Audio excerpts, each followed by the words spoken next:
Hi all. ഇന്ന് നമ്മൾ discuss ചെയ്യുന്നത് പ്രൈവറ്റൈസേഷൻ ആണ്. മുൻപത്തെ ക്ലാസ്സുകളിൽ നമ്മൾ ന്യൂ എക്കണോമിക് പോളിസി LPG അല്ലെ ലിബറലൈസേഷൻ നമ്മൾ ഡിസ്കസ് ചെയ്തിട്ടുണ്ടായിരുന്നു. അതിൻ്റെ കണ്ടിന്യൂഷൻ ആയിട്ട് വരുന്ന പോർഷനാണ് പ്രൈവറ്റൈസേഷൻ എന്ന് പറയുന്നത്. What is privatization? Transferring ownership or control of public sector assets to private entities to maximize profit. Profit maximize ചെയ്യുന്നതിന് വേണ്ടിയിട്ട് പബ്ലിക് സെക്ടറിൻ്റെ ഓണർഷിപ്പും കൺട്രോളും പ്രൈവറ്റ് സെക്ടറിലേക്ക് ട്രാൻസ്ഫർ ചെയ്യുന്ന ഒരു പ്രോസസ്സാണ് privatization. Then why privatization in new economic policy 1991 context.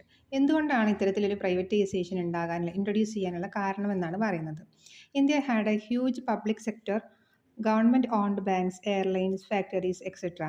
Many of the companies were inefficient, making losses and providing poor services because there was little competition.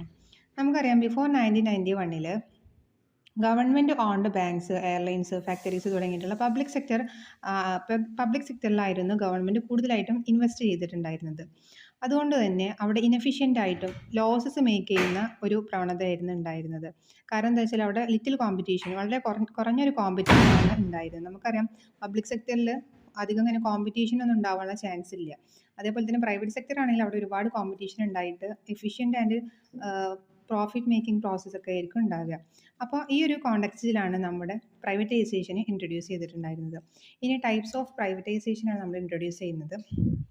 First one delegation. Delegation നമ്മൾ കേട്ടിട്ടുള്ള ടേമാണ് അല്ലേ. അതായത് authority അല്ലെങ്കിൽ പവറൊക്കെ അതിന് താഴെയുള്ള തട്ടിലേക്ക് hand over ചെയ്യും. ആ ഒരു പ്രോസസ്സ് നമ്മൾ ഡെലിഗേഷൻ എന്ന് പറയുന്നത്. അപ്പോൾ ഈ ഒരു കോണ്ടെക്സ്റ്റിൽ government retains responsibility by private entities manage operations ഒരു ബിസിനസ്സിൻ്റെ ഓപ്പറേഷൻസ് ഒക്കെ പ്രൈവറ്റ് എൻറ്റിറ്റീസ് ആയിരിക്കും മാനേജ് ചെയ്യുക. പക്ഷെ അവിടെ ഗവൺമെൻറ്റിനായിരിക്കും അതിൻ്റെ റെസ്പോൺസിബിലിറ്റി ഒക്കെ റീറ്റെയിൻ ചെയ്യുന്നത് ഗവൺമെൻറ്റിന് തന്നെ ആയിരിക്കും. ഈ ഒരു പ്രോസസ്സാണ് ഡെലിഗേഷൻ എന്ന് പറയുന്നത്. Then displacement.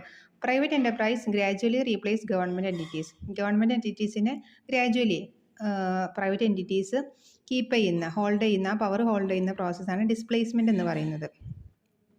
ദെൻ ഡിസ്ഇൻവെസ്റ്റ്മെൻറ്റ് നമ്മൾ കേട്ട് പരിചയമുള്ളതാണ്. Selling shares of public sector undertaking to private investors. Government still retain control, sells less than 51% of shares. അതായത് ഈ ഒരു ഡിസ്ഇൻവെസ്റ്റ്മെൻറ്റും അതുപോലെ തന്നെ നെക്സ്റ്റ് വരുന്നതാണ് ഡൈവേസ്റ്റിച്ചർ എന്ന് പറയുന്നത്. ഇതും തമ്മിൽ ഒരു കണക്ഷൻ അല്ലെങ്കിൽ ഒരു ഡിഫറൻസ് ഉണ്ട്.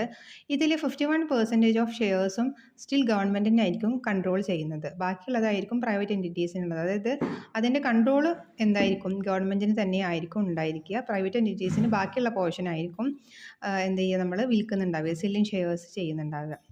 അതായത് ഫുള്ളായിട്ട് വിൽക്കൂല. അത് ഇവിടെ നോട്ടായിട്ട് എഴുതി വെച്ചിട്ടുള്ളത്. ദെൻ ഡൈവേസ്റ്റിച്ചറിൽ ടൈം കഴിയാറായി. നെക്സ്റ്റ്